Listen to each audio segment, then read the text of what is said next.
All right, what's going on, guys? T Torres back here for another video. So in today's video, we have a very exciting project. I've been waiting a while for this. Today, we're going to be installing the Benz injections setup, the big turbo. We got the HX35 12 centimeter, and it's going on the OM606. But let me show you what all comes in the kit. All right, so here is the whole set HX35 12 centimeter. Here's all of our fittings, oil lines, gaskets for that, 4-bar map sensor with the adapter piece, some V-band clamps. That's for the charge pipe. We have the adapter for the factory exhaust manifold. He's in the works of getting some of those, his own exhaust manifold done. 4-inch filter for the turbo, down pipe, and then some other stuff for the intercooler and charge pipe side. So keep in mind, we've already got the Sean Tracy stage 4 ECU in. Just got word yesterday, tracking confirmation. I got an 8 mil injection pump from him. It's coming from Maya, 8.0 Maya, however you say it. Injection bump coming. So I'm excited to see how this thing's going to do. The only other thing we have left in a later video, we'll do the crank pin mod, and then we'll change the whole fuel filter setup. I've got that from Benz Injection as well. So what was I going to say? I was having a little bit of starting issues. I was going down the road one day and the car just died in gear, wouldn't start, wouldn't even get a glow plug light. The check engine light was on, but every time I went to go read the codes, it just said air, and it came out to be the crankshaft position sensor. So that's also going to get replaced. We had right at 185,000 miles on the clock, and yeah, I'm super excited to put this big Turbski on here. I'm excited. So let's go, and bear with me. This video is going to be a little bit longer than normal because I'm going to try to go in depth, step by step on how to do this. So if you're just like me, you've never done this on the OM606 platform, we can make it happen. Once again, big shout out to Benz Injections. I'll have a link down in the description to their website. All right, first things first, we remove the factory air box and the hose that goes into the inside of the turbo. Look at that little itty bitty little Turbski. We'll zip tie this MAF sensor up somewhere. Crankcase, breather hose, we'll do something with that in the future. I think now we could actually start busting loose some of these oil feed lines. Okay, so on the top of the turbo here, you have a 17 millimeter for the oil feed line. We got that loosened, and then now we're working on the back of the exhaust side of the turbo, trying to get that flange off and getting that loose. All right, so the next thing we did was on the back side of the turbo, we got a 13 millimeter, broke loose this.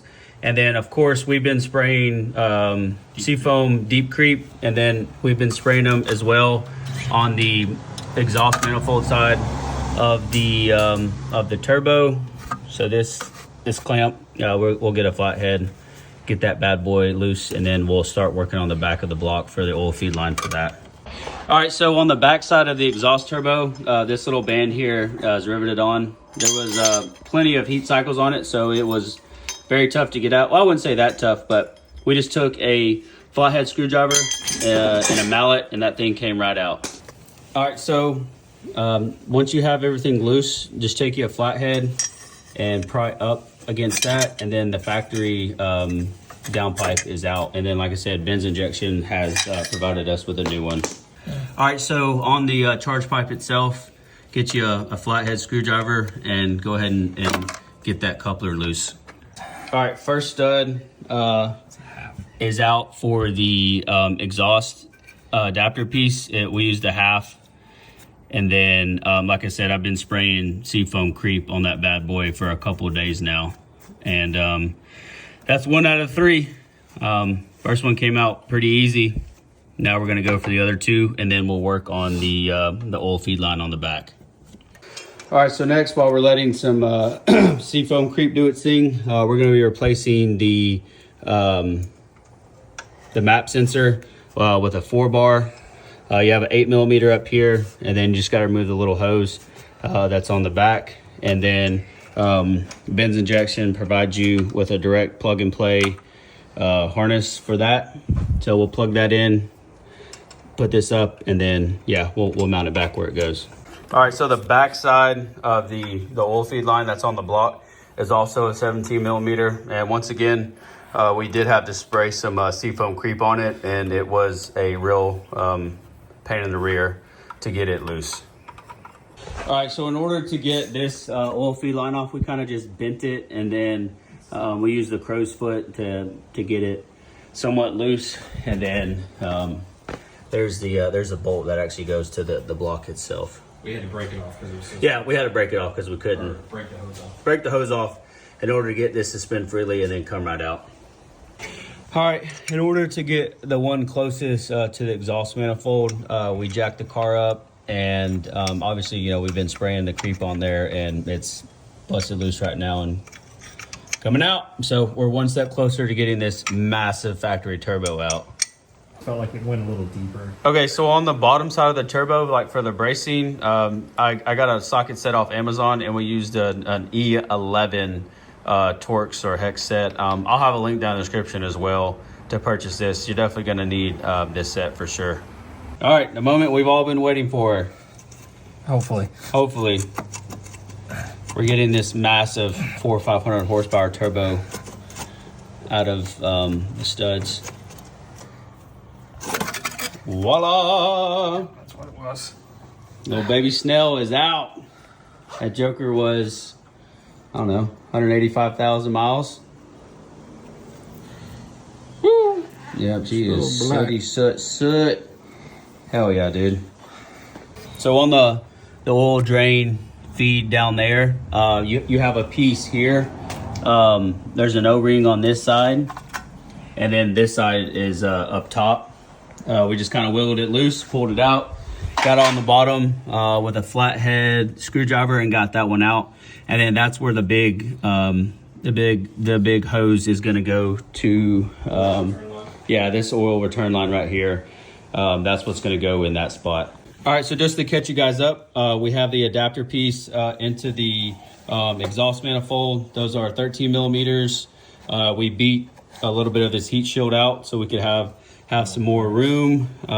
We've got our fitting down on the block with the 90 for the oil feed, and we're going to take a break here and go to lunch. There's not really much difference, but I think this turbo is like 3 times smaller than this one. But here is a side-by-side comparison of the HX35 12cm against the factory. It was like a kid's turbo, to be honest with you. All right, so just to catch you guys up after we got back from lunch, you're gonna need a massive set of snap ring pliers, because you have to clock this turbo down towards this intercooler piping, and then the coupler that there's the snap ring. Yeah, the snap ring is absolutely massive, so you want to be able to clock this however you need to. And then this has a little curve S bend to it. You got plenty of hose. And then he provides a V-band with another channel to mount to the inlet part of the turbo. And then another oil feed return. And we're about to get the turbo set up on the pedestal, get it mounted. There's your flange for the adapter for the exhaust manifold. And what else? Oh, and we had to remove this little heat shield piece, these 2 little spots right here, 10mm. Go ahead and remove that, and that'll give you more room for the turbo once you have it clocked down. All right, so we are burning the midnight oil here, folks. All right, so one of the fun facts, whenever you clock this turbo, do yourself a favor, if you're gonna get this kit, get yourself the correct pliers for the snap ring. We tried everything. I literally think we spent like $100-something plus on snap ring pliers. That snap ring is absolutely massive. But we got the turbo clocked on this side. The intercooler piping's done. The coupler's done. Now we should be we're gonna go for the oil lines and yeah. Oh, and then we ended up mounting the turbo to the adapter off the car, and then one of the studs for the what was it, or was that the adapter bolt? It was the stud. One of the studs that holds is actually this one right here. Yes, the one bolt. This bolt that holds the turbo. That bolt right there. Yeah. So basically you had to put it in there and then just take a flathead and just kind of, because the tolerance is a little too close for those bolts and the housing. And it could be different from turbo to turbo, honestly. And then to improvise for the snap ring, Connor literally manhandled it himself. He pushed it in and got the bottom seated, and then I literally came with like a 17 wrench and pushed down, and then we kept tension on it with the long flathead screwdriver. But that was a huge morale boost on getting that snap ring in. But like I said, if you're gonna have to clock your turbo, whether, because you may have a different turbo or not gasket, but where the turbo's mounted at is going to be totally different. So do yourself a favor and get yourself massive snap ring pliers. All right, so your factory feed, that tube that's on the block, we cut a significant amount off of that. So right where the little O-ring is in the nipple, I mean, we probably cut a couple inches off of that. Yeah. And then, They said they cut just the tip. yeah, and then our line was too long and we didn't want to cut the line, so that's about how much we took off, a couple inches. You know what that is. All right, so this downpipe is an absolute pain in the rear if you're doing it from the car. So we dropped the entire muffler. We could always get one side, but we couldn't get the other. So, and it took two of us, 2 channel logs on each side just to get after it. And finally it's on there. So we'll bolt the exhaust back up, B-band the downpipe to the exhaust side of the turbo. And we're one step closer to firing this thing up. All right, so we got the downpipe on, got the 4-inch cone, got some hose for the crankcase breather. Just got it venting tapping this here right now. I'm probably gonna put like a Monster Energy drink can on it or something, but oh, so glad this is done. Now the moment we've all been waiting for, we're gonna go for the first startup with the HX35, baby. All right, here goes nothing.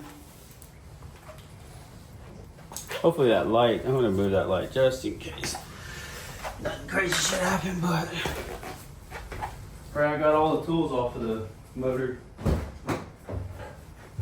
Oh.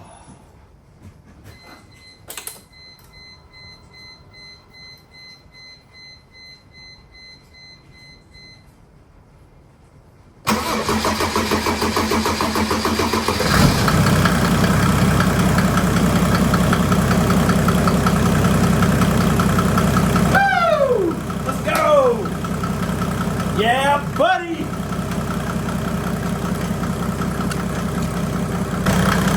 Alright, let's give it some revs.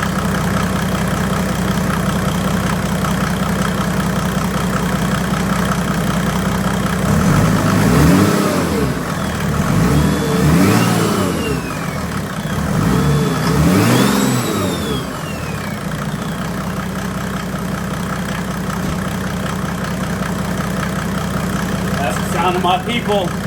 Time to go for a test drive. All right. I just got back from my test drive and I can't do nothing but smile. Like 2,800 to 3,000 RPMs and above, this thing rips. It is an absolute blast. The only thing that we need to fix, and I'll show you, is down here. You see where the factory cat sits right there. It's hitting that part of the frame.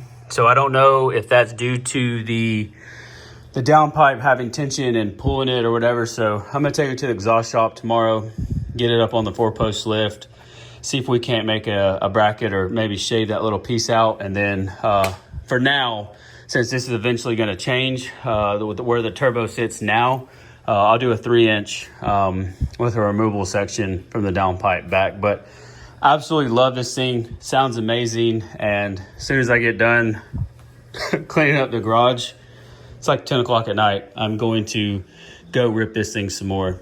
It's absolutely fun. Can't do nothing but smile. And yeah, big shout out to Benz Injections. There'll be a link down in the description to his site if you're interested in any of this stuff. And if there was some part of this that you found useful or helpful, please leave this video a like, hit that subscribe button, turn on your post notifications. And I tried to be as thorough as I could, and hopefully the video turns out good. Thank you all so much for watching. Peace.